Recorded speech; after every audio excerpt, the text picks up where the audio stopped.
ఎదురుదెబ్బ తగిలింది. Peoples War వ్యవస్థాపకుల్లో ఒకరు party chief most wanted Nambala Keshavarao alias Basavaraju encounter అయ్యారు.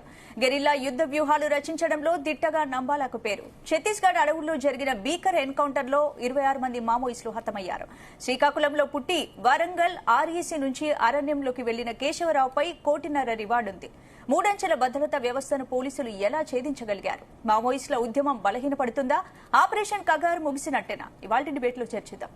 భరత్, ఈరోజు ఛత్తీస్గఢ్ లో జరిగిన ఎన్కౌంటర్ లో దాదాపు 26 మంది చనిపోయారు. మృతుల్లో అగ్రనేత నంబాల కేశవరావు కూడా చనిపోయినట్లున్నారు కదా. అసలేంటి ఎన్కౌంటర్ లో ఆగేది ఎప్పుడు అనుకోవచ్చు? అంటే ఇంకా ఒకటైతే ఎన్కౌంటర్లు మావోయిస్టులకు సంబంధించి అయితే ఎన్కౌంటర్లు కేంద్ర ప్రభుత్వ నిర్ణయం ప్రకారం అయితే ఆగవు. వాళ్ళైతే ఆల్ అవుట్ వార్ అంటే ఇంకా మావోయిస్టుల్ని 2026 మార్చి 31 వరకు పూర్తిగా మావోయిజం లేకుండా చేస్తామని వాళ్ళైతే క్లారిటీతో ఉన్నారు. ఇవాళ అమిత్ షా కూడా ట్వీట్ చేశారు. నంబాల కేశవరావు ఇప్పుడు ఈ మావోయిస్టుల అధిపతి. అంటే మావోయిస్ట్ మొత్తానికి భారతదేశంలో మావోయిస్టులందరికీ అధిపతి నంబాల కేశవరావు. శ్రీకాకుళం జిల్లా అవుతుంది. ఇంతకుముందు గణపతి ఉండేవారు. సో గణపతి తర్వాత ఈయన బాధ్యతలు స్వీకరించారు. ఇంకా నాయకత్వం పూర్తిగా అంతమైపోయినట్టే అనుకోవాలి. అంటే ప్రస్తుతం కొనసాగుతున్న ఎన్కౌంటర్లతో మావోయిస్టులకు ఇప్పుడు కోలుకోలోని దెబ్బ తగులుతోంది కదా. చాలా కోలుకోలేని దెబ్బ. అంటే ఇప్పుడు ఇదివరకు నక్సల్స్ ప్రభావిత రాష్ట్రాలు దాదాపు 9 ఉండేవి. ఆంధ్రప్రదేశ్, తెలంగాణ, ఛత్తీస్గఢ్, జార్ఖండ్, ఉత్తరప్రదేశ్, బీహార్, మహారాష్ట్ర. ఇప్పుడు ఒక ఛత్తీస్గఢ్లో తర్వాత మహారాష్ట్రలో గడ్చిరోలి ఈ ప్రాంతం తప్ప ఆల్మోస్ట్ ఇప్పుడు మన తెలంగాణలో లేరు. ఆంధ్రప్రదేశ్లో నక్సలిజం పూర్తిగా అంతమైపోయిన పరిస్థితి. సో క్రమక్రమంగా తగ్గుతూ వస్తుంది. అయితే కేంద్ర ప్రభుత్వం కూడా చర్చలన్నా సరే మేము చర్చలు సిద్ధంగా లేము ఇంకా. ఎందుకంటే చర్చల పేరిట మళ్ళీ వాళ్ళు కొంత రెస్ట్ తీసుకొని మళ్ళీ వాళ్ళ యాక్టివిటీ పెంపొందిస్తే ఇబ్బంది అన్న ఉద్దేశంతో చర్చలకైతే సిద్ధంగా లేము. ఆపరేషన్ కగార్ పేరుతో కేంద్ర మావోయిస్టు రహిత దేశంగా ఇండియాను మార్చిపోతుందా అని క్లెయిమ్ చేస్తున్నారు అమిత్ షా గాని, నరేంద్ర మోడీ గాని. ఇప్పుడున్న పరిస్థితి చూస్తే అదే విధంగా కనిపిస్తుంది. ఎందుకంటే కొత్త రిక్రూట్మెంట్ అనేది లేదు మావోయిస్ట్ పార్టీలో. మెయిన్ గా ఇదివరకు ఇప్పుడు తెలంగాణలో అయితే ఎవరు యువత ఆకర్షితులు అవ్వట్లేదు. ఛత్తీస్గఢ్ లోనే ఉండేది. ఛత్తీస్గఢ్ లో కూడా ఆల్మోస్ట్ ఇప్పుడు మేజర్ ప్రాబ్లం ఛత్తీస్గఢ్ అబుజ్మడ్ అడవుల్లో, కర్రెగుట్ట అడవుల్లో ఇక్కడ ఈ ప్రాంతంలో ఉంది. ఆ తర్వాత కొంత మహారాష్ట్రలో గడ్చిరోల్ జిల్లా, బీహార్లో కానీ, ఉత్తరప్రదేశ్లో కానీ, ఆంధ్రప్రదేశ్లో కానీ, తెలంగాణలో కానీ చాలా తక్కువైంది. తెలంగాణలో కొంచెం భద్రాచలం ఆ ఛత్తీస్గఢ్ ప్రాంతంలో మాత్రం ఉంది. సో ఒకసారి అడుగుదాం మనం హరగోపాల్ గారిని. హరగోపాల్ గారు చెప్పండి సార్, చర్చల గురించి మీరు రిక్వెస్ట్ చేశారు, బట్ కేంద్ర ప్రభుత్వం అయితే వాళ్ళు తిరస్కరించారు. ఇవాళ కూడా అమిత్ షా ట్వీట్ చేశారు, నంబాల కేశవరావు చనిపోయాడని చెప్తూ 2026 మార్చి 31 టార్గెట్ పెట్టుకున్నాం, మావోయిస్ట్ రహిత ఇండియాగా చేస్తామని చెప్తున్నారు. అంటే ఇప్పుడు వాళ్ళేమో ఒక టార్గెట్ పెట్టుకొని ముందుకు పోతున్నారు. అయితే ముందుకు పోతున్నా అని వాళ్ళు స్పష్టంగానే చెప్తున్నారు. దాంట్లో 2-3 సమస్యలు ఉన్నాయి, కానీ వాళ్ళు అవన్నీ ఇప్పుడు ఖాతరు చేసే పరిస్థితిలో లేరు. ఎందుకంటే కాన్స్టిట్యూషనల్ డెమోక్రసీలో ఎవరి ప్రాణం కూడా చట్టాతీతంగా తీసుకోవడానికి వీలు లేదు. అది ఆర్ముడా, లేకపోతే వాళ్ళు విప్లవకారులా, లేకపోతే వాళ్ళు ఎవరైనా కూడా రాజ్యము ఒక ప్రాణాన్ని తీసుకోవడానికి వీలు లేదు అనేది రాజ్యాంగ ప్రమాణం. అది నాగరికత పరిణామ క్రమంలో వచ్చిన ఒక విలువ. రాజ్యం దగ్గర విపరీతమైన బలగాలు ఉంటాయి. వాళ్ళ కేంద్ర ప్రభుత్వం దగ్గర ఉండే బలగాలతో పోటీగా పడగలిగిన వాళ్ళు ఎవరు లేరు. అది చాలా అయితే ఆ బలగాలని చట్టబద్ధంగా రాజ్యాంగబద్ధంగా నియంత్రించి ఆ తర్వాత ఆ బల ప్రయోగం చేయాలి. ఇవాళ మావోయిస్ట్ పార్టీ దగ్గర ఆయుధాలు ఉన్నాయి కాబట్టి ఆయుధ పోరాటం కనుక దాన్ని మేము అంతం చేస్తామని చెప్పి రాజ్యాంగము తర్వాత చట్టం ఉందని పక్కకు పెట్టేసి రాజ్యం ముందుకు పోతున్నది. ఈ పోయే క్రమంలో సరే మావోయిస్ట్ పార్టీని వాళ్ళు నియంత్రించొద్దు. తర్వాత ఎందుకంటే వాళ్ళకు ఉండే టెక్నాలజీ, ఇప్పుడు ఇజ్రాయిలీ టెక్నాలజీ వచ్చింది కనుక పరిస్థితి సందర్భము మారిపోయింది. కానీ అసలు ఈ ఉద్యమం ఒక 40-50 ఏళ్ళ నుంచి ఎందుకున్నది, ఎట్లా నిలబడగలిగింది, దీని వెనక ఎవరున్నారు అని ఈ ప్రశ్నలు కూడా ఇప్పుడు అడిగే పరిస్థితిలో లేదు. కేంద్ర ప్రభుత్వం దాని గురించి ఆలోచించడం లేదు. కానీ కాంగ్రెస్ ప్రభుత్వం ఉన్నప్పుడు ప్లానింగ్ కమిషన్ ఒక కమిటీని వేసింది. అసలు ఈ సమస్యలు ఏమిటి, ఎందుకున్నాయి, ఈ సాయుధ పోరాటం ఎందుకున్నదని వేస్తే దానికి శంకరం గారు, బాలగోపాలు, నందిని సుందరు, బేలా పాటే వీళ్ళందరూ దాంట్లో సభ్యులు. అంటే ఈ ఆదివాసుల సమస్యలను బాగా అధ్యయనం చేసిన వాళ్ళు సభ్యులుగా వేస్తే వాళ్ళు మూల కారణాలు ఏమిటి అనేటువంటిది దాంట్లో చెప్పి వాటిని ఒకవేళ అడ్రస్ చేస్తే ఈ ఉద్యమాలు తగ్గుతాయి, ఆదివాసులకి ఉద్యమాలు అవసరం ఉంటదు అని అది కూడా ఒక శాంతి ప్రయత్నమే, అంటే మౌలికమైన సమస్యలకు వెళ్ళడానికి. కానీ ఇవాళ భారతీయ జనతా పార్టీ అట్లా ఆలోచించే పరిస్థితి లేదు. భారతీయ జనతా పార్టీ భావజాల పరంగా వాళ్ళు వాళ్ళ అంటే గురూజీ ఎవరైతున్నారో ఆయన 100 ఏళ్ల క్రితమే దేశానికి 3 శత్రువులు, దాంట్లో ఆయన చెప్పింది ముస్లింలు, క్రిస్టియన్స్, కమ్యూనిస్టులు. అప్పుడు ఇంకా మావోయిస్ట్ పార్టీ లేదు. అంటే ఈ లెఫ్ట్ భావజాలం కమ్యూనిస్టు భావజాలానికి వాళ్ళు జెనెటికల్ గా they are oppose to it. కనుక ఆ భావజాలాన్ని ముందుకు తీసుకుపోయే క్రమంలో ఇవాళ వాళ్ళు ఒక ప్రతిజ్ఞ చేసి ఈ ఉద్యమాన్ని అంతం చేస్తామంటున్నారు. దాంట్లో కొంత వాళ్ళు విజయం కూడా సాధిస్తున్నారు, కొంత ముందుకు పోతున్నారు. కానీ వీళ్ళందరూ ఇప్పుడు ఆయన ఎంటెక్ చదువుతున్న విద్యార్థి ఎందుకు నేను కాలేజ్ వదిలేసేసి అంత పెద్దగా ఒక ప్రతిష్టాత్మకమైన సంస్థలో చదువుతున్న వ్యక్తి ఎందుకు వెళ్ళాడు అనేటువంటిది ఆలోచించడానికి కూడా ఇప్పుడు అసలు ఎవరు సిద్ధంగా లేరు. కేంద్ర ప్రభుత్వంలో అధికారంలో ఎవరు కూడా సిద్ధంగా ఎందుకు పోతున్నారు వీళ్ళు, అసలు ఏం చేస్తున్నారు, ఏం అడుగుతున్నారు, ఎందుకు కొట్లాడుతున్నారు అనే సమస్యలు లేకుండా ఆయుధాలు వాళ్ళకి ఉన్నాయి కాబట్టి మేము వాళ్ళని నిర్మూలిస్తామని అంటున్నారు. సరే, ఆ విషయంలో ఇవాళ జరిగినటువంటి ఎన్కౌంటర్ నిజంగానే ప్రధానమంత్రి, హోంమంత్రి అన్నట్టు వాళ్ళకి ఒక రకంగా ఆయన మైల్ స్టోన్ అని అన్నారు.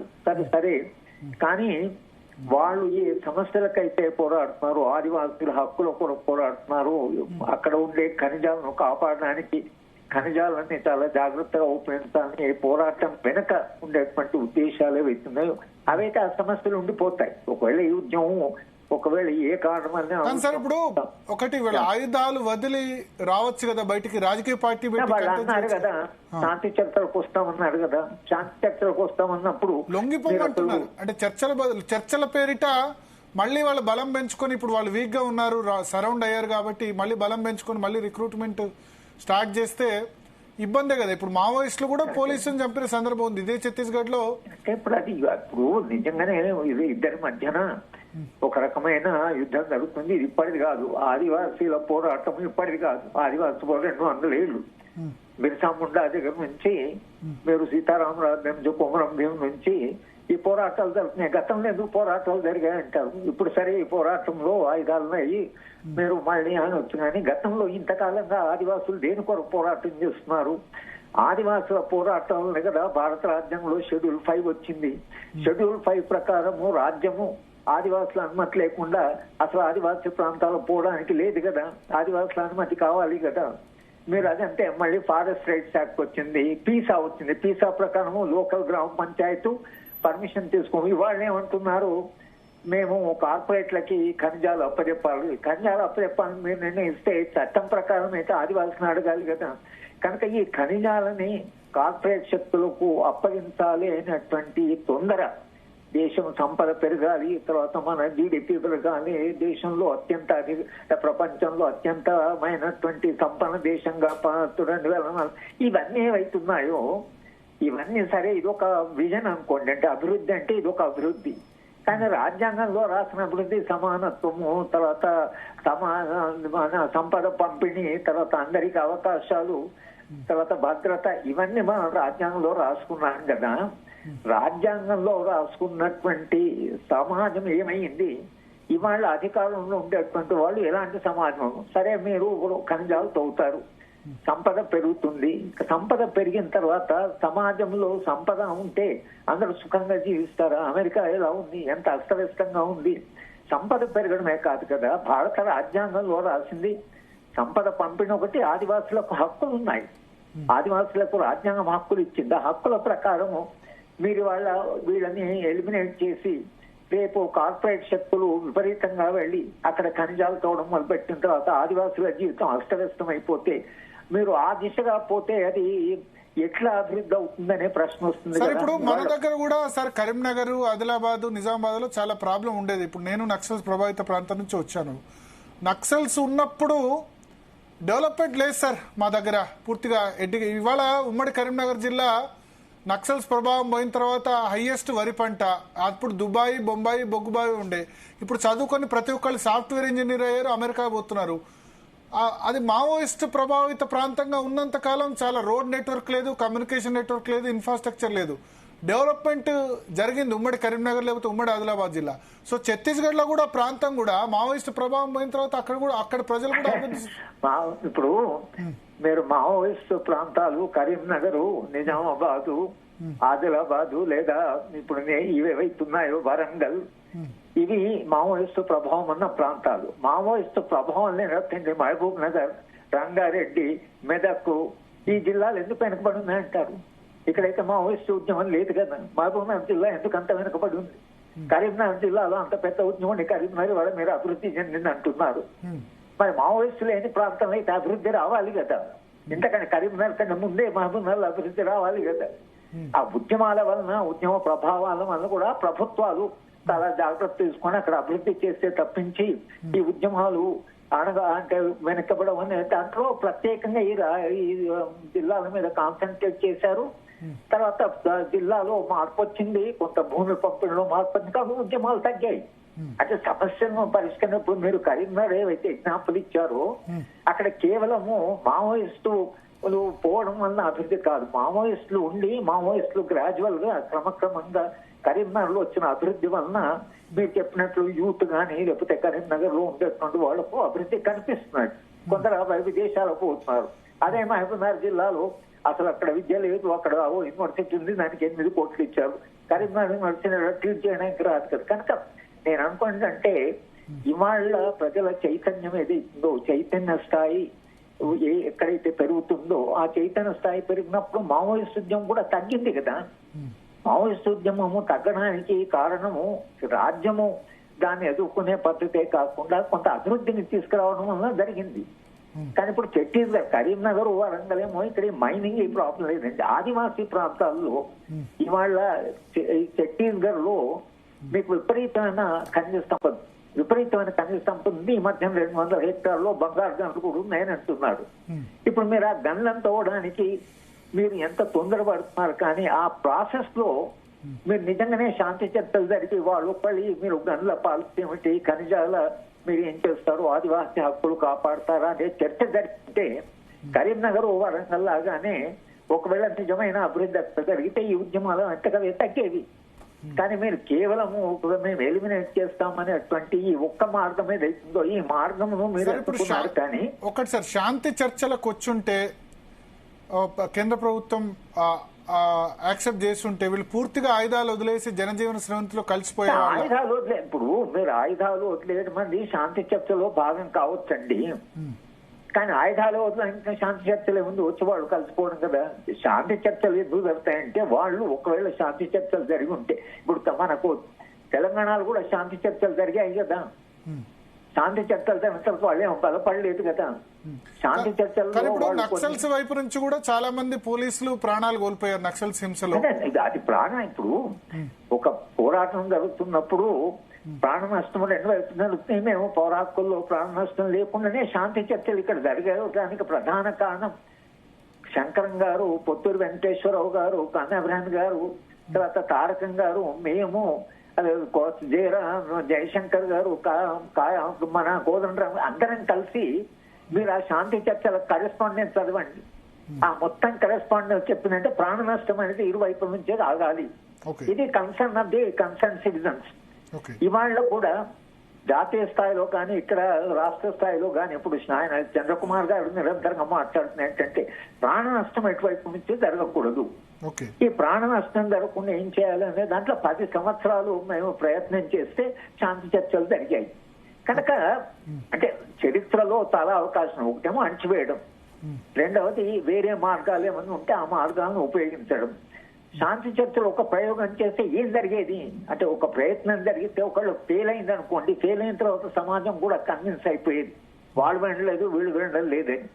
కానీ శాంతి చర్చలని వాళ్లే ఒక ప్రతిపాదన చేసినప్పుడు ప్రభుత్వము ఇప్పుడు ఏమంత తొందర, ఇప్పుడు ఆ ఖనిజాలను ఇప్పుడే రేపటికి రేపు ఆటో లేని రోడ్ వేశారు, రైల్వే లైన్ వేస్తున్నారు. ఈ ఖనిజాల యొక్క ఈ తొందర ఏదైతుందో ఇది కొంతకాలం ఆగుదామనేటువంటి ప్రభుత్వం సిద్ధం లేదు. కార్పొరేట్ లో ఒక ప్రెషర్ కూడా వీళ్ళ మీద వాళ్ళ మీద చాలా ఉంది. లేకపోతే 2-3 ఏళ్ల నుంచి వాళ్ళ దిక్కు నుంచి ఏం చర్యలు లేవు అసలు. బయట సమాజం కూడా చాలా ప్రెషర్ ఇప్పుడు మావోయిస్టులు కూడా ఇప్పుడు చర్చలను ఎందుకన్నారు సార్? చుట్టుముట్టారు కాబట్టి చర్చలు అన్నారు. చర్చలు అనడానికి కారణం వాళ్ళు విపరీతమైనటువంటి బలప్రయోగం, టెక్నాలజీ మారింది. ఇవాళ డ్రోన్స్ ఉన్నాయి, మనిషి ఎక్కడ ఉన్నాడు, మీరు ఇజ్రాయెల్ చూడండి, వాడు హెజబుల్లా ఎక్కడో ఉంటే ఆ లీడర్ ని ఇజ్రాయెల్ నుంచి కొట్టి చంపి, అంటే టెక్నాలజీ మారింది కదా, కొత్త సాంకేతిక పరిజ్ఞానం మారింది కదా, రాజ్యం యొక్క భావజాలం కూడా మారింది కదా. కనుక డెఫినెట్ గా అసలు మావోయిస్ట్ పార్టీ ఇప్పుడున్నటువంటి దాన్ని ఎదుర్కొనడం చాలా కష్టం కాబట్టి వాడు శాంతి చర్చలు అన్నారు. అది వాళ్ళకి అర్థమైంది కాబట్టి శాంతి చర్చలు అన్నారు. కనుక శాంతి చర్చలు అయిన తర్వాత కూడా వాళ్ళు బలపడతారు. మళ్ళీ ఏ ఆయుధాలు సమకూర్చుకున్నా ఇప్పుడున్న రాజ్యానికి ఉండే బల ప్రయోగంతో ఎదుర్కొనడం చాలా కష్టం. కనుక ఇప్పుడు ఫార్మర్స్ మూవ్మెంట్ లాగా ఒకవేళ శాంతి చర్చల్లో శాంతియుతమైనటువంటి ఉద్యమాలు, శాంతియుత ఉద్యమాలు చేయడానికే కావాల్సిన హక్కులు, ఇట్లా ఈ దిశగా ఒక వెళ్ళుంటే ప్రాణ నష్టం లేకుండా, ఇంత ప్రాణ నష్టం లేకుండా కూడా బహుశా శాంతిని సాధించేటువంటి చరిత్రలో ఒక అవకాశం ఉందేమని మా అలాంటి వాళ్ళం ప్రయత్నం చేశాం. కానీ వాళ్ళు అసలు ఒక మాట మేము ఉత్తరాలు రాసిన జవాబు కానీ ఒక్క శాంతి చర్చల గురించి ఇంతవరకు ఒక్కసారి కూడా స్పందించలేదు. స్పందించకుండా ఇవాళ బలం ప్రయోగం ద్వారా చేస్తున్నారు. సరే, ఇది ఎక్కడ పోతుంది దేశము? రేపు వాళ్ళ ఖనిజాలు తవ్వడము, అప్పుడు మరి శాంతియుతంగా ఆదివాసీలు మళ్ళీ ఉద్యమాలు చేస్తారా? తమ హక్కును కాపాడుకుంటారా? ఇక చరిత్ర ఇప్పుడు ఒక మలుపు తిరిగిందండి, చరిత్ర ఒక మలుపు తిరిగింది. ఇక వచ్చే కాలంలో శాంతియుత ఉద్యమాల ద్వారా ఎట్లయితే మన రైతులు ఉద్యమాలు చేసి చట్టాన్ని వెనక్కి తీసుకోగలిగారు, ప్రెషర్ చేశారో, బహుశా అలాంటి ఉద్యమాలు రావడానికి ఇప్పుడు బహుశా ఆ దారి తెరుచుకుంటుందేమో అని అనిపిస్తున్నారు. ఓకే, థ్యాంక్ యూ హరిగోపాల్ గారు, జీ తెలుగు న్యూస్ కోసం మీ సమయం ఇచ్చినందుకు. సో స్పందన, ఒకటి ఇవాళ నంబాల కేశవరావు మావోయిస్ట్ అగ్రనేత చనిపోయారు. అంటే ఒక విధంగా చెప్పాలంటే మావోయిస్ట్ పార్టీ దేశానికి అధిపతి. మావోయిస్ట్ పార్టీలో అధ్యక్షుడు ఉండడు, మావోయిస్ట్ పార్టీ కార్యదర్శి. కమ్యూనిస్ట్ పార్టీలు అన్నింటిలో కూడా అధ్యక్షుడు ఉండరు. మీరు చూడండి, సిపిఎం ప్రధాన కార్యదర్శి అంటారు, సిపిఎం అధ్యక్షుడు అన్నారు, సిపిఎం రాష్ట్ర కార్యదర్శి అంటారు. ఓకే, అర్థమైంది కదా. సిపిఐ కూడా అంతే. సో మావోయిస్ట్ పార్టీ అధిపతి అయిన నంబాల కేశవరావు చనిపోయారు. ఆయనతో పాటు 27 మంది చనిపోయారు. అమిత్ షా ఒక స్టేట్మెంట్ ఇచ్చారు, అదేంటంటే 27 మంది చనిపోయారు, ఇన్క్లూడింగ్ నంబాల కేశవరావు. నంబాల కేశవరావు బ్యాక్గ్రౌండ్ తెలిస్తే కనుక అంటే చాలామంది ఆశ్చర్యపోతారు. చంద్రబాబు నాయుడు మీద 22 సంవత్సరాల క్రితం 2003లో నవంబర్ అనుకుంటా, అక్టోబర్లో బహుశా అలిపిరిలో అటాక్ చేసి చంద్రబాబు నాయుడిని చంపేందుకు ప్రయత్నం చేశారు. ఆ యాక్షన్ టీంలో నంబూరి కేశవరావు ప్రముఖులు. తర్వాత సల్వా జుడూమ్ అని ఛత్తీస్గఢ్లో ఏర్పాటు చేశారు, నక్సల్స్కు వ్యతిరేకంగా ఒక ఆర్మీ. సో దానికి సంబంధించి ఏర్పాటు చేసిన వాళ్ళను ఎలిమినేట్ చేసిన వాళ్ళు ఉన్నారు. చాలా అటాక్స్లో మావోయిస్ట్ అప్పుడు 2009-10 వరకు కూడా చాలా అటాక్స్ ఆంధ్రప్రదేశ్లో, తెలంగాణలో జరిగింది, కౌంటర్ అటాక్స్లో. దానిలో ప్రముఖంగా ఉన్నారు. 1980లోనే ఆయన అండర్ గ్రౌండ్ వెళ్ళారు. శ్రీకాకుళం ప్రాంతం నుంచి వచ్చి అండర్ గ్రౌండ్లో వెళ్ళి వరంగల్ ఆర్ఈసీలో చదువుకున్నారు. వరంగల్లో రీజనల్ ఇంజనీరింగ్ కాలేజ్, ఇప్పుడు ఎన్ఐటి అయింది. సో వరంగల్ ఆర్ఈసీలో ఇంజనీరింగ్ చదువుకొని అండర్ గ్రౌండ్ వెళ్ళిపోయారు. ఆ తర్వాత చాలా అంటే ఐఈడి తయారు చేయడం, ఇవన్నీ కూడా 2010లో దంతెవాడలో 76 మంది సిఆర్పిఎఫ్ జవాన్లను నక్సల్స్ మావోయిస్టులు చంపేశారు. దానిలో కూడా ఆయన ప్రముఖ పాత్ర. తర్వాత గణపతి ప్లేస్లో 2018లో head of the Maoist central committee అధినేతగా గణపతి ప్లేస్లో ఈయన వచ్చారు. ఇప్పుడు గణపతి ఎక్కడున్నారో తెలీదు, గణపతికి సంబంధించి అయితే ఇంకా క్లారిటీ లేదు. తర్వాత మనకు TDP MLA Araku MLA Kidari సర్వేశ్వరరావుని చంపిన దానిలో కూడా ఈయన ప్రధాన పాత్ర అని చెప్తారు. NIA national investigation agency top most wanted లిస్ట్లో ఈయన ఉన్నారు. సో ఒకటి ఇప్పుడు మావోయిస్టులకు సంబంధించి నేనైతే చెప్తాను, నేను అదే ప్రాంతం నుంచి వచ్చాను. ధర్మపురికి ఒక 7-8 కిలోమీటర్ల దూరంలోనే బీర్పూర్ అనే విలేజ్ ఉంటుంది. ఇప్పుడు అది మండల ప్రాంతం అయింది. ఆ బీర్పూర్లోనే మావోయిస్ట్ అగ్రనేత, సెంట్రల్ కమిటీ అగ్రనేత, మొన్నటి వరకు 2018 వరకు కూడా మావోయిస్ట్ అధినేత ఉన్న ముప్పాళ్ల లక్ష్మణరావు అలియాస్ గణపతి, ఆయన పుట్టిన ఊరు బీర్పూర్. ఆయన టీచర్గా కూడా పనిచేశారు జగిత్యాల జిల్లాలో చాలా కాలం. చాలా మంది అనుకుంటారు అంటే నక్సల్స్ ఇప్పుడు దొరలు అని మాట్లాడతారు కదా, దొరలకు వ్యతిరేకంగా నక్సల్స్ వచ్చారంటారు. కానీ ముప్పాళ్ళ లక్ష్మణరావు ఎవరు? ఆయన వెలమనే. అంటే దొరలంటే ఎవరు? వెలమనే అంటారు కదా. మరి అంటే కులంతో సంబంధం లేదు. చాలా మంది అక్కిరాజ్ హరగోపాల్ అలియాస్ రామకృష్ణ, వీళ్ళ కొండపల్లి సీతారామయ్య, అంటే చాలా మంది కూడా అగ్రకులాల నుంచి వచ్చిన వాళ్ళు నక్సల్స్ గా మారారు. ఇప్పుడు నక్సల్ సపోర్ట్ చేసే హరగోపాల్ గాని వరవర్రావు గాని వీళ్ళంతా అగ్రకులాల నుంచి ఉన్నవాళ్లే. పీడిత వర్గాల గురించి ఫైట్ చేసి మళ్ళీ పీడిత వర్గాలు ఏదైతే ఉన్నాయి ఎస్సీ ఎస్టీ బీసీ మైనారిటీల కోసం ఫైట్ చేసేందుకు అగ్రకులాల్లో పుట్టుక అగ్రకులం అయినా వీళ్ళంతా ఫైట్ చేసింది దాని గురించి. అంటే ముప్పాళ్ళ లక్ష్మణరావు గురించి నేను చెప్తున్నాను. గణపతి వెలమ కులమే. ఈ నక్సల్సే చాలా మంది వెలమల్ని దొరల్ని అని చెప్పి ఉన్నవాళ్ళు ఆ సమయంలో దొరల్ని కాల్చి చంపిన పరిస్థితి. దానికి అధిపతిగా, దేశాధిపతిగా పనిచేసిన వ్యక్తి కూడా దొరనే, అంటే పుట్టుకతో దొర అని చెప్తారు కదా, వెలమ. సో అట్లా వీళ్ళు ఒక విధంగా అంటే 1980s విప్లవ భావజాలం చాలా ఉండేది. ఇప్పుడు పీడిఎస్యు ఎట్లా ఉందో, RSU, ABVP versus RSU, radical students union. 70s, 80s radical students union strong గా ఉండేది. ఆ రీజనల్ ఇంజనీరింగ్ వరంగల్లో ఆర్ఈసీ అంటే చాలా పెద్ద కాలేజీ. ఇప్పుడంటే ఐఐటీస్ ఇవన్నీ కామన్ అయ్యాయి. ఐఐటీ తర్వాత ఎన్ఐటీ అయింది.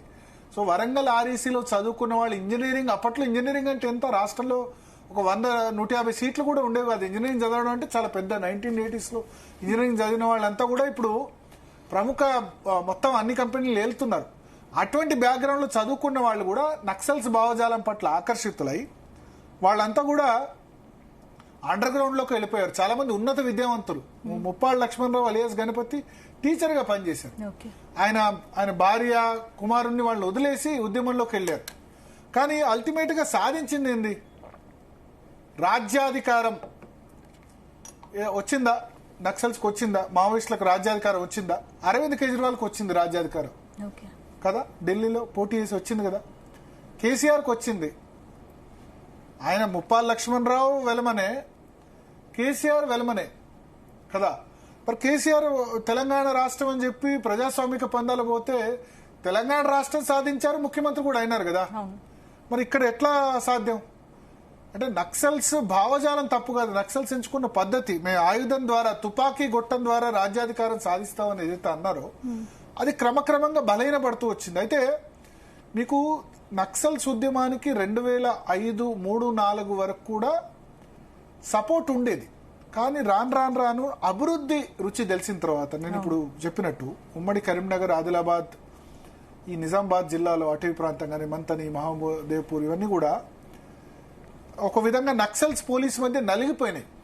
కానీ ఎప్పుడైతే అభివృద్ధి జరిగిందో, రోడ్స్ డెవలప్ అయినాయో, ఇన్ఫ్రాస్ట్రక్చర్ డెవలప్ అయినాయో, టెలిఫోన్ ఎక్స్చేంజెస్ వచ్చాయో, సెల్ ఫోన్ వచ్చిందో, సెల్ ఫోన్ మావోయిస్టులు వాడడంతో ఆ సిగ్నల్ తో దొరికిపోయింది పోలీసులకు వచ్చిందో, క్రమక్రమంగా నక్సల్ సిద్ధాంతం పట్ల ఆకర్షితులయ్యే వాళ్ళు చాలా తక్కువైపోయారు. మన చిన్నప్పుడు ఒక 20 సంవత్సరాల క్రితం 50-50 ఉండే. కొద్దిమంది పోలీసులకు సపోర్ట్ చేస్తుండే, కొద్దిమంది నక్సల్ సపోర్ట్ చేస్తుండే. అన్నలదే కరెక్ట్ అని చెప్పి అన్నలకు అన్నం పెట్టేవాళ్ళు కదా. అన్నం పెట్టినందుకు పోలీసులు వీళ్ళని టార్గెట్ చేస్తుండే, విలేజర్స్ ని. కొద్దిమంది మావోయిస్టు సానుభూతి పరులు ఉంటుండే, కొద్దిమంది పోలీస్ సానుభూతి పరులు ఉంటుండే. సో అక్కడ వీళ్ళు మావోయిస్టులు పోలీసులకు మీరు ఇన్ఫర్మేషన్ ఇస్తున్నారని చెప్పి వాళ్ళను ప్రజా కోర్టులో శిక్షిస్తామని వాళ్ళని కాల్ చంపిన సందర్భం ఉంది. ఇప్పుడైతే దళార్లే ఎన్కౌంటర్లు తుడిచిపెట్టుకుపోతున్నాయి కదా, ఇది ప్రశ్నార్థకం చేస్తున్నాయి అనుకో. ఈ మావోయిస్ట్ ఇంకా ఇప్పుడు అమిత్ షా చెప్పినట్టు మావోయిస్టు లేరు. అంటే చాలా తక్కువ ఛత్తీస్గఢ్ లో అబుజుబండ్ మడుల్లో దానిలో మాత్రం ఉన్నారు. కొత్తగా రిక్రూట్మెంట్ జరగట్లేదు కొత్తగా, ఎందుకంటే ఎడ్యుకేషన్ ఇన్ఫ్రాస్ట్రక్చర్ ఇవన్నీ ఇప్పుడు పిల్లలకు వాళ్ళకి ఇప్పుడు చదువుకుంటున్న వాళ్ళకి సెల్ ఫోన్ లేకపోతేనే గంట 2 గంటలు ఉండలేకపోతున్నారు. అటువంటి అటవీ ప్రాంతాల్లో పోయి సాక్రిఫైస్ చేసేంత ఇప్పుడు నంబాల కేశవరావు అయినా గణపతి అయినా వాళ్ళు సుఖవంతమైన జీవితం వదిలిపెట్టుకుని పీడిత వర్గాల ప్రజల కోసం వాళ్ళు వెళ్ళారు. దాన్ని మనం తప్పు పట్టట్లేదు, కానీ వాళ్ళు ఎంచుకున్న పందా రాంగ్. వాళ్ళ ఇప్పుడు ముప్పాల లక్ష్మణ్ రావే జడ్పీటీసీఓ ఎంపీటీసీఓ కంటెస్ట్ చేసి లేకపోతే ఎమ్మెల్యే అయితే వేరే విధంగా ఉంటుండే కదా, కొంత మార్చగలిగే వాళ్ళు కదా. మావోయిస్టులు కూడా జనజీవన స్రవంతిలో కలవడానికి ఎందుకు ఆలోచిస్తున్నారు? అంటే జనజీవన స్రవంతిలో చాలా మంది కలిశారు, చాలా మంది లొంగిపోయినారు, ఇంకా లొంగిపోయిన వాళ్ళు చాలా మంది ఉన్నారు. చాలా తక్కువ మంది ఉన్నారు స్పందన. ఇంకా ఇప్పుడు తెలంగాణ ఆంధ్రప్రదేశ్ లో అయితే పూర్తిగా ఇప్పుడు తుడిచిపెట్టుకుపోయిన పరిస్థితి. కొంత అటవీ ప్రాంతంలో ఇప్పుడు ఒక కోర్ భద్రాచలం ఆ ప్రాంతాల్లో ఛత్తీస్గఢ్ బార్డర్ లో మాత్రమే ఉంది. మిగతా అన్ని కూడా అధునాతన టెక్నాలజీ, ఇప్పుడు అన్నట్టు డ్రోన్ టెక్నాలజీ వచ్చిన తర్వాత ఎక్కడున్నారో క్లియర్ గా. మావోయిస్టులకు ప్రభుత్వానికి మధ్య ఈ అగాధం తగ్గుతుందా? ఇంకా అగాధం తగ్గేదేంది, కేంద్ర ప్రభుత్వం అయితే చర్చలు లేవు, మేము చంపేస్తామని చెప్తుంది. మీరు అయితే లొంగిపోండి లేకపోతే చచ్చిపోండి. ఇప్పుడున్న పరిస్థితుల్లో మావోయిస్టులతో శాంతి చర్చలు సాధ్యం కాదా? శాంతి చర్చలు లేవని చెప్తుంది కదా. ఇంకా కేంద్ర ప్రభుత్వ ఉద్దేశం మీరు లొంగిపోండి, లొంగిపోతే మేము ఏమన్నాం. శాంతి చర్చలు అంటే శాంతి చర్చల పేరిట కొంత కాలయాపన చేసి మళ్ళీ మీకు సమాజంలో సపోర్ట్ చేసే వాళ్ళ పట్టుకుని మళ్ళీ మీరు రిక్రూట్మెంట్ స్టార్ట్ చేస్తారు. ఇప్పుడు శాంతి చర్చలను ఎందుకు అంటున్నారు? ఎన్ని సంవత్సరాలు ఎందుకనలేదు. ఇప్పుడు శాంతి చర్చలను ఎందుకు అంటున్నారంటే ఇప్పుడు ఆల్మోస్ట్ ఇక చుట్టుముట్టేశారు పోలీసులు. ఆ కర్రెగుట్ట ఛత్తీస్గఢ్ ఏ ప్రాంతం ఉందో అబూజ్మండ్ అడవుల్లో బీజాపూర్ దంతెవాడ ఈ 3 జిల్లాలు ఉన్నాయి, ఆ ప్రాంతం చుట్టుముట్టేశారు. ఇంకా వాళ్ళు చనిపోవడం తప్ప లొంగిపోవాలి లేకపోతే చనిపోవాలి, అది తప్ప వేరే మార్గం లేదు. కాబట్టి ఇప్పుడు శాంతి చర్చలు అంటున్నారని కేంద్ర ప్రభుత్వం అంటుంది. ఇప్పుడు హోంమంత్రి మోడీ ఈ రోజు ఎన్కౌంటర్ గురించి స్పందించిన తీరు అంటే హోంమంత్రి అమిత్ షా అయితే డైరెక్ట్ గా చెప్పేశారు 2026 మార్చి 31. అంటే ఆయన ఫైనాన్షియల్ ఇయర్ టార్గెట్, నార్మల్ గా ఫైనాన్షియల్ టార్గెట్స్ ఉంటాయి, ఆర్థిక పరమైన టార్గెట్స్ ఉంటాయి. అయితే అమిత్ షా మాత్రం ఈ ఆర్థిక సంవత్సరం ఎండులోగా మొత్తం మావోయిస్ట్ రహిత దేశం చేస్తామని చెప్పారు. ఇదే మావోయిస్టులు నేపాల్లో ఎన్నికల్లో పోటీ చేసి రాజ్యాధికారం సాధించారు. మావోయిస్ట్ అధినేత ప్రచండ్ అక్కడ ప్రధానమంత్రి అయిన పరిస్థితి కూడా ఉంది కదా. సో అందుకని ఇక్కడ మావోయిస్టులు కూడా ఆలోచించాలి. ఇంకా మిగిలిన వాళ్ళు కూడా తుపాకీ కొట్టడం ద్వారా రాజ్యాధికారం రాదు, బ్యాలెట్ బాక్సుల ద్వారా వస్తుంది. సామాన్యులైన అరవింద్ కేజ్రీవాల్ అయినారు, కేసీఆర్ 2000 పార్టీలో పెట్టి ఇక్కడ ముఖ్యమంత్రి అయినాడు. మీ సిద్ధాంతం కరెక్ట్ ఉంటే ప్రజలకు. అంటే ఇప్పుడున్న పరిస్థితిలో మావోయిస్టు సిద్ధాంతం మనుగడ సాధ్యమేనా? ఇంకా సాధ్యం అంటే పీడిత వర్గాలకి తాడిత వర్గాలకి న్యాయం జరగాలంటే మీరు రాజకీయాల్లోకి రండి. వీళ్ళంతా వెళ్ళిన వాళ్ళు తప్పని అనట్లేదు, వీళ్ళు కూడా చాలా సాక్రిఫైస్ చేశారు. ఇప్పుడు అటవీ ప్రాంతంలో ఉండడం, అన్ని సంవత్సరాల కుటుంబాలని వాళ్ళని వదిలిపెట్టడం చాలా గొప్ప విషయం. కానీ వాళ్ళు ఎంచుకున్న పంతా కరెక్ట్ లేదు అంటున్నా. హింసా మార్గం వెళ్ళడం కరెక్ట్ గా కాదు. ప్లస్ కొత్త వాళ్ళు ఎవరు కూడా అట్రాక్ట్ కావట్లేదు మావోయిజానికి. కొత్తగా ఇవాళ జనరేషన్ అంతా సుఖానికి అలవాటు పడ్డది. నేను చెప్తున్నా కదా, సెల్ ఫోన్ లేనిది చిన్న పిల్లలు 3 సంవత్సరాలు 4 సంవత్సరాల పిల్లలే ఉండట్లేదు. అటువంటిది అడవుల్లో పోయి ఉండమంటే ఎవరు ఉంటారు? సో ఈ జనరేషన్ కంఫర్ట్కి అలవాటు పడ్డది. ఆ జనరేషన్ సమాజం గురించి ఆలోచించేది ఎక్కువ.